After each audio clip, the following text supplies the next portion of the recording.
to the show. We are unsportsmanlike. We are all of a sudden a mob movie as well. All of a sudden? Oh, okay. Maybe not.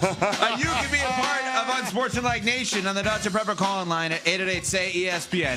888-729-3776. ESPN Nation is presented by Dr. Pepper. It's not college football season without the delicious taste of an ice-cold Dr. Pepper. College football, it's a pepper thing.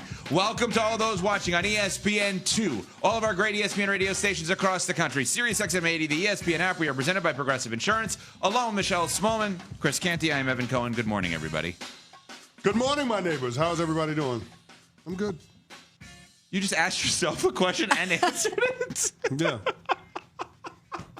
Well, I was answering That was amazing. I was answering your question. That was who was that? Quentin Williams of you who sneezed and then blessed himself? Remember that? Exactly. I was answering your question, but then I also wanted to ask you guys how you were doing. So I led with the one before I asked you, before I said how I was doing. That was amazing. Smalls, hello. Hello, everyone. I, too, am doing well. There you go. I'm whatever. I'm always whatever. Whatever's a win for me. I'm just counting down the moments. Not to live. I don't mean that. Oh, Sorry. What? No. He's so dark. No. Morbid. Your self-talk is terrible. No, sir. that's not what I'm talking about. No. Tell them. Tell them, please.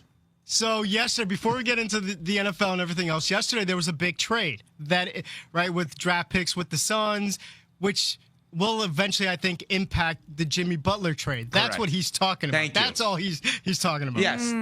Seriously, it's like it's going to happen any moment now. So I'm waiting for that moment of this massive 4- or 5-way deal. But I thought you were supposed to be okay with it already. No, though. but here's the problem with him, Canty. The problem. He literally comes in, after, before the show, is talking about, all right, so I think I have it figured out, but Javonte, the Pistons are going to need to make a trade before the actual big trade. Yeah. So, he has all these different, machinations. Wow, I actually used the word correctly. Walk off. Machinations. In his head. Mac and cheese, machinations, Riley even whatever. literally said, why don't you just text Bobby Marks and ask him if it's going to work? Just do that. Yeah, I don't know. And they're like, yeah, that's what you're supposed to do. I'm like, you want me to just randomly text Bobby Marks, our ESPN front office insider, with my weird NBA tax-related questions? I don't think that's appropriate to do. But they would, Amort, may rest in peace, he was great at that. He would hear something on the radio, he would call in and be like, hey, can you have, tell the guys or whoever would be on air, hey, no, this won't work because of this or that. They always do that. Bobby reaches out. All right, well, I don't know that I have that relationship to just randomly, hey, you should Bobby. try it. Let's try it. Let's try it. You want me to send your number? You should Bobby, text this him is and see Evan if he Cohen answers. from Unsportsmanlike. Quick question. Does a Pat Connaughton trade dump need to be in one trade or two trades Do it. for salary cap? You should absolutely do it. I'm not comfortable to do that. I will text him. Bobby will be on SportsCenter later in the 7 o'clock hour. I will text him when I know he's cleared. We'll have to vet out what my question actually right, is no on problem. this, because I'm not fully sure. But you don't want to let go of Jimmy Butler, and I know exactly why. I know exactly why. Why? Because I do love Jimmy Butler. I know, and you don't want to let him go. Because if you do let him go, you have to acknowledge that heat culture is dead. Oh, yeah, that's right. You know how it's good- officially dead. That's Do you right. know how good these young guys Heat are? culture is dead. Once they are trade nuts. Jimmy Butler, heat culture is dead. Is that what the nuts. countdown clock is for? Yeah. The end of heat culture? That's what it is, yeah. It's not the trade. It's You the end of heat guys culture. are The end of heat crazy. culture. Yeah. Are you going to be okay? I am so excited about this group. It's not Khalil Ware. For anybody who doesn't know, remember that name, Khalil Ware. Anyway, all right. We have Khalil Ware going to take you to 2 NBA Finals in 4 years? well, I don't know. He's pretty damn good. I'm just asking you a question. You picking the Suns to win the title this I'm year? not. I'm just asking you a question. No. I'm asking you a question. No, Okay. he's not. Okay. And I wish this would have worked out. You Well, guys know that. That's why you're sad about I have Jimmy, never the said anything inevitability bad about of Jimmy. Butler not being a Miami Heat player for much longer. I would He's like got the a couple trade of weeks. to happen. That's all I'm saying. He's got a couple of weeks. Let's It'll talk be done. about the coaching carousel. There's a lot of Of updates. course, you want to talk about something else. Sensitive Anything subject. else? Talk about something else. Sensitive. Anything else other than Miami Heat? Talk about it. No, I would love to talk about the Heat. I don't think the audience wants to hear much more of the Miami Heat stuff. Coaching carousel had some big moves yesterday. Kevin O'Connell with the Vikings gets the contract extension, as Schefter reported right off the bat. And I think we all knew that this was a possibility. Once the reports came out that teams were inquiring about trading for him, that the Vikings were not going to let him out the door. And they did not do that. The Jets interviewed Aaron Glenn yesterday. He's not the coach yet. Yeah.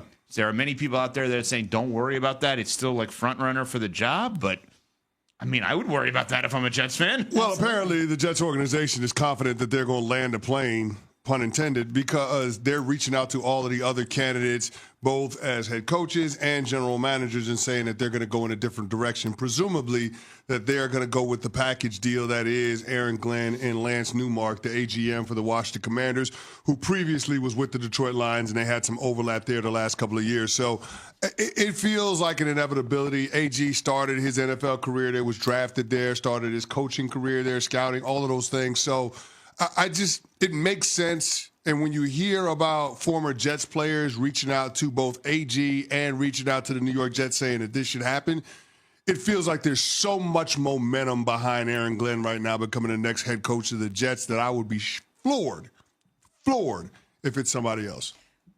But if that was the case, shouldn't they have not let him leave the building yesterday without having it signed, sealed, delivered? Well, it ain't like he can go interview with the New Orleans Saints right now because of the weather situation. Like, they're having to push back all of their scheduled interviews, so they've got a little more time. But it feels like this is a done deal. It's just working out the minutia of the contract, and then also AG being able to put together his staff. And we've heard grumblings of how he would like to bring Mark Brunell with him if Brunell isn't elevated to the offensive coordinator position with the Detroit Lions, and he'd like to hire a former head coach as his defensive coordinator, because he does want to have somebody that has that experience of being the head guy on his staff. So it sounds like both sides are going about this thing the right way, which is why it feels like an inevitability that he's going to be announced as their next head coach. There were some rumors, I think, about Steve Wilkes potentially being on that staff, which is the former head coach on the defensive side of the ball. Kudos to Mike Tannenbaum, our teammate. We're biased in his favor, admittedly, that he just got Chris Canty to say, no, I have faith that the Jets are going to get this done. When was the last time you said that about anything Jets related? Other than get done a bad move and create a circus? That is confidence that, no, okay, even though he walked out of the building, he didn't get on a private jet to New Orleans. He walked out of the building maybe to stay in a hotel and come back today or something like that. That's a lot different. I would have gone where you went, Smalls, on that one. The other piece of news, just in terms of factual information, Josh McDaniels back to the Patriots as their offensive coordinator, third stint there. As a Pats fan, I love it, simply because he's great at what he does, but more so because he can't leave. No one will hire him as a head coach. And I think that more and more teams with young quarterbacks are going to have to start thinking like this. Can we hire an offensive coordinator that we believe in, that will not be a head coach somewhere else, and on the defensive side of the ball, but specifically with the quarterback? Caleb Williams will be on to his, fourth offensive coordinator this year. He had 3 last year. He's on to his 4th this year. And if there's anyone underneath Ben Johnson that is awesome, they're going to be gone too. Tommy Reese, right? It was one of the guys that was a candidate for the Patriots job. If the Browns are good on offense, he's out. Now, they don't have a young quarterback, so it's not that big of a deal just yet. So I like it from that perspective. But he's a star on the rise. Right. So People are going to want to hire more. Josh McDaniels is not a star on the rise. He's a star historically at what he does.